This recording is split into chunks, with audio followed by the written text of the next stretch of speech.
In this lessons episode, explore the journey from success without peace to healing through self-awareness. Learn why unhealed childhood wounds shape our adult lives. Learn how presence and mirror work can reconnect us to our true selves. And learn why grounding, nature, and yoga are essential first steps toward lasting inner fulfillment.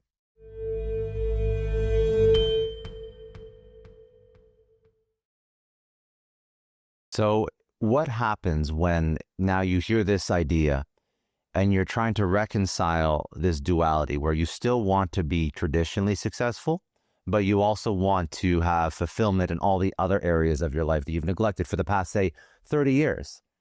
And you're like, I only know one way. I only know how to bust my ass and have an okay relationship, but I know how to make money.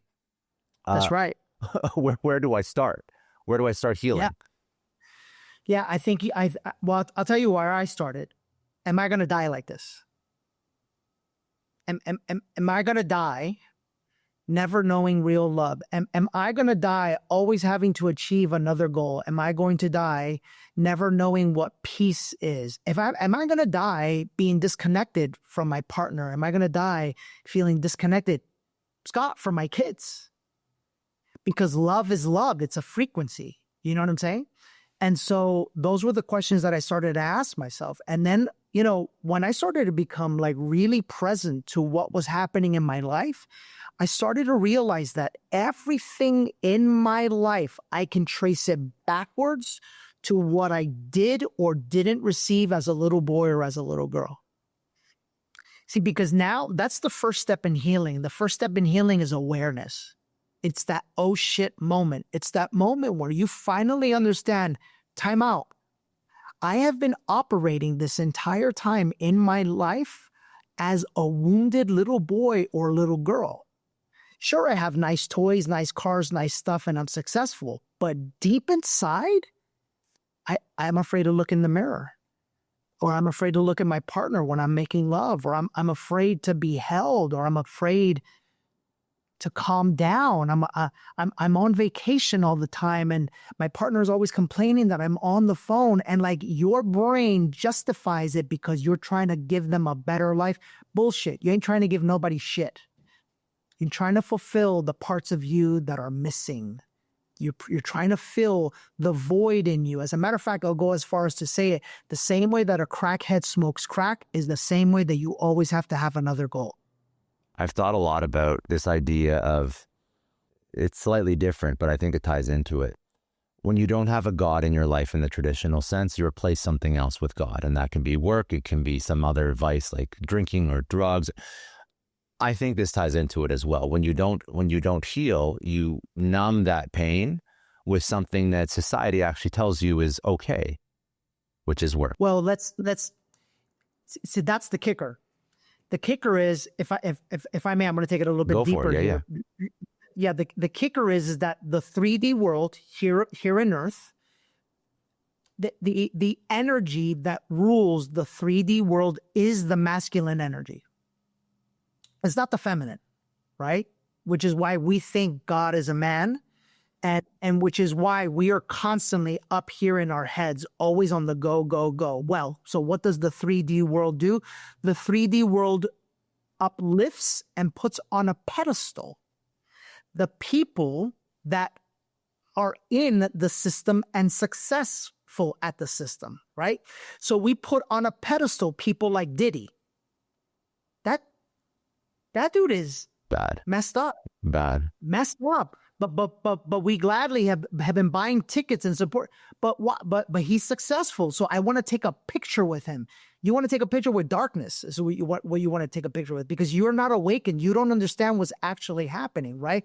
And so then here we we have a world that is basically telling you, hey, listen, everything that you've been looking for, what you've actually been looking for, is the peace that you felt in your mother's womb. That's what you've been looking for your entire life. Everything you've been looking for, you will find it when you make more money, or when you become more successful, or when you have that car, or when you have the partner, or when you have whatever, you know? And, you know, that's when a spiritual awakening happens, is when you finally get there, like I did, and you're like, son of a gun, I'm still not happy. And that's where the journey began for me. And that's where we take people through now, that process, basically. So part of what happened with your mother was facing death and facing the reality of death. And you, like you said, the first question you ask yourself is, do I want to die this way? So I think that even walking through your own journey is hugely helpful to people that are going to start on their own path, even after listening to this or consuming your content. Hopefully it doesn't take death. And I mean, I do like the idea of stoicism and sort of confronting your own death, but hopefully it doesn't take that to get somebody to take the first step. Where do they start? Where did you start? What's the first thing? I want to reiterate something, but you see, I think part of the healing process, if you decide to take it this deep, is healing your relationship with death. Because you have to understand that when you're afraid of death, you're actually afraid to live. Because everything in life is all duality. It's all one and the same. So for example, fear and love are actually the same. It's just broken.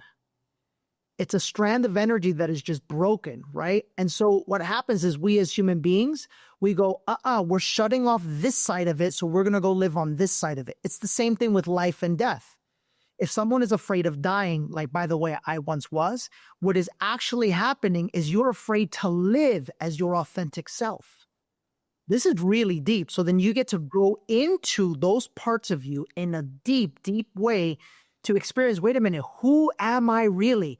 Who am I really without the bullshit? Who am I really? Who would I have been if my mom would have known how to love me? Which, by the way, rewind, there's no way she could have, because her mom died at 13 days old.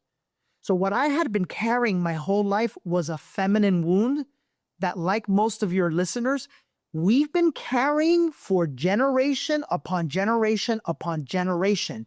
And if you've ever heard of the terminology, the one, you get to become the one, right? You get to become the one that heals it so that it ends with you and it doesn't pass on to your children. I know there's this movie called Ends With You. I never watched it. I didn't want to get into the drama of the Blake and all that stuff, but it literally could end with you. So listen, where does it start? I would say one of the most powerful practices that we can have is to look in the mirror. And I'll tell you why. Because the eyes are connection, right? And the eyes are literally like the doorway to the soul. So you'll notice, like if you scroll down on my Instagram, I once did as well, most successful people that are wounded internally are always wearing sunglasses. Why? Because they're afraid for you to see them. That is the energetic, picture this. This is external. I need something external to block me so that you don't see the real me, because I'm afraid of you seeing the real me. I'm afraid of you seeing past the barrier and the illusion. Yeah. And so the first thing I like to tell people is to go look in the mirror, because if you can't look at yourself, you're never going to be able to look at a partner. You never, ever actually, if you can't see yourself, you'll never be able to see someone else. If you can't love yourself, you'll never be able to love someone else. And what I discovered, I couldn't do it, dude. My mind was always racing. I couldn't sit still in meditation. We'll go there in a second. I couldn't look in the mirror because I was like, I just couldn't do it. I was so scared and so anxious and so disconnected, right? And so that's a daily practice that you can do. And then when you do, you just send loving thoughts to yourself, right? You send affirmation to yourself. You send kind words and kind energy to yourself. And I want to prepare your listener, get ready, because emotion could start to come out. And that's your body starting to release and purge out everything that you've been holding inside of you. And so that's a beautiful practice. The second thing, and trust me, listen, never in my life, I grew up in the ghetto. I was around gangs. I never in my life did I think I'd be this woo-woo guy that's about to tell you what I'm about to tell you. But go take your shoes off, go sit on the grass, go reconnect with the wind, the sun, nature. There's a reason why you feel so replenished when you get away from all of the hoopla and you go on vacation. It's because you're reconnecting with nature, which is Mother Earth, which, by the way, is the mother, right? It's you reconnecting to the groundedness of the mother. We were never intended to walk around with shoes on. And so that's a second thing that you can do. And then the third is yoga. I can't stress this enough. Like it's really a beautiful practice because it combines you to your body, your mind, your heart, your breathing, your soul. It reconnects you with you.